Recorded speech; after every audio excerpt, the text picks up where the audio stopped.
experience, they get this shock like thing and a cold ray like somebody is rubbing ice on your back.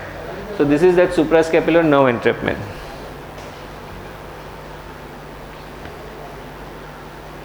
Subcostal syndrome. Okay. Now, what do we see commonly? Everybody, you will agree with me. See, everybody has got pain in the shoulder. Everybody, some kind of the other. You know, everybody says, "Sab idhar dard hota hai, idhar dard hota hai." People say pain over here. Now, what is this? These pains are basically, we see it as myofasciitis. It doesn't have a reason. We attribute it to postures, we attribute it to stress, we attribute it to long hours of working, we attribute it to body frames, those who are tall, we attribute it to those who are very musculoskeletal, they get all these things. So they form what is known as a trigger point. See this trigger point. What is a trigger point? That inflammatory materials collect under these muscles and trapezoid march.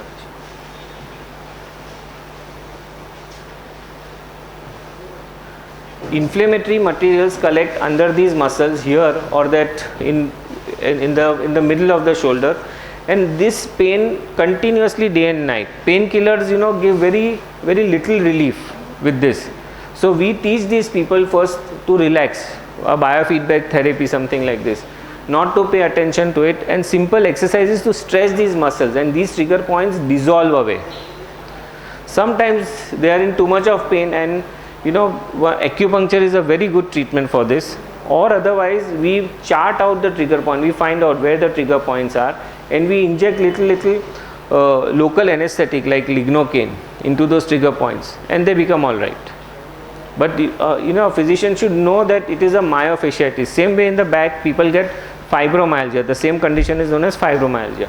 So that can be injected and treated very easily.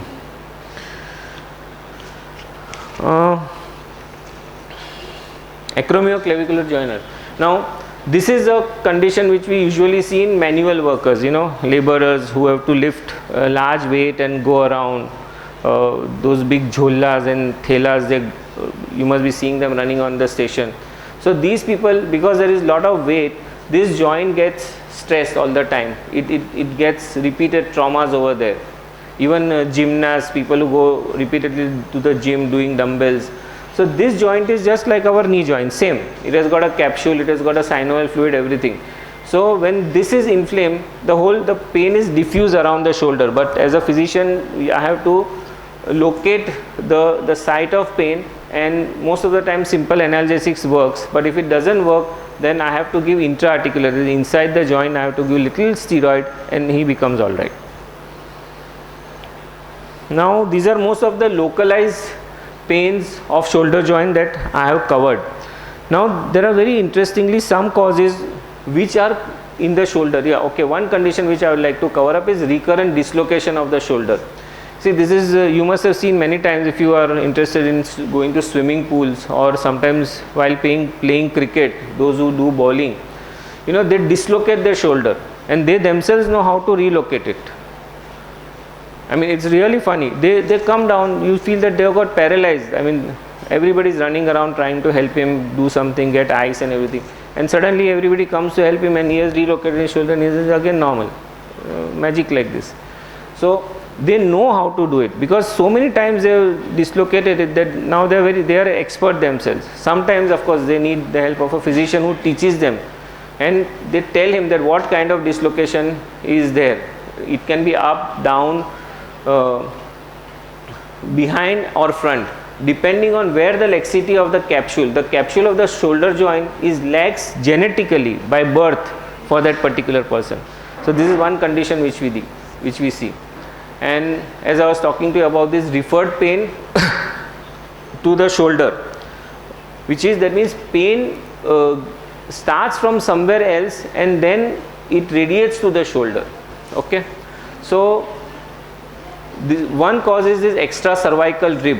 Many people, about 1 in 10,000, have got one extra rib. See, this is the whole rib cage, but over here in the neck, in the last vertebra, you can see a small rib. This is not normal. Now what this rib does is, there is a there is a whole plexus, whole tree of nerves which is coming out from the neck to the arms, and this rib is touching one of the nerve, so that pain is felt in the shoulder. See, they will be having paresthesia, this pins and needles feelings, numbness, whole night he will be restless, all these things. So this is that extra rib. We call it a cervical rib. One is a scalenus anticus syndrome. I mean, the name is not very good to hear, but it's a very common condition which we see, that there are three muscles from the neck to the shoulder, and one of them is this front, scalenus anticus.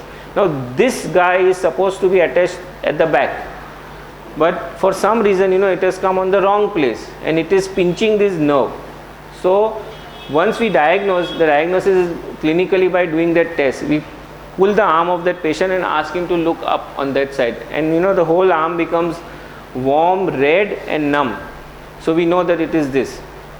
It can be picked up by a sonography, and then we ask the surgeon to transplant this muscle at the back, and he becomes all right. So this is one. There are three muscles: scalenus anticus, that is anterior, middle and posterior, that is the back. So this muscle is supposed to be back, but it is front. Okay. There are other things like a cervical disc prolapse. How we get sciatica in the back? Same way, commonly, every day, repeatedly, people get sciatica in the neck. So the disc prolapses. This is the vertebra. There is the intervertebral disc which is torn and it is pressing on this nerve, and people get radiating pain continuously over here. Not only pain, numbness all over the arm. They feel that there's something is wrong again with my heart, because the pain goes here, at the back, everywhere. And there are certain tests by which we find out clinically, or an MRI will clearly show you what is the problem. And this has to be tackled either by traction, rest, and lastly by surgery. Okay.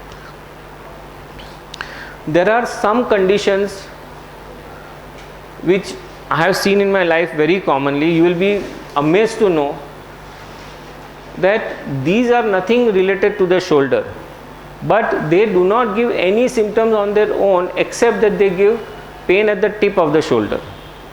I mean, I have known people, say the first is gallstones. How many people? Now all of us, if I do a sonography, at least 30% of people will have gallstones, 30%. And suddenly the pain comes, the pain is in the shoulder. If I tell my patient that this is gallstone, they don't believe it. They say, no, an orthopedic surgeon has given us 6 injections in the shoulders. We are not recovering. Then I tell them, okay, you get a sonography I'll pay for it, of your gallbladder. And they are surprised to find that the whole gallbladder is full of stones. And once they get the gallbladder out, they are fine. Similarly, liver cancer, liver abscesses of different kind, and even conditions which pertains to the lower part of the lung, the pleura, even those gives shoulder tip pain. Pectoralis minor.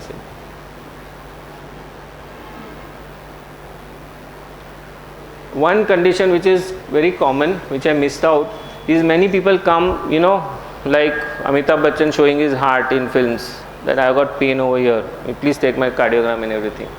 I tell him, this is not Amitabh Bachchan, you don't have his heart, it is a muscle pain. The thin muscle over here, it's a very naughty muscle, thin, small muscle. This gets stretched for no reasons. Suppose if your pillow is not good, your sleeping posture is not good, and this keeps on stretching, and then it goes into spasm. So this gives a lot of pain. So that muscle, the name is a pectoralis minor.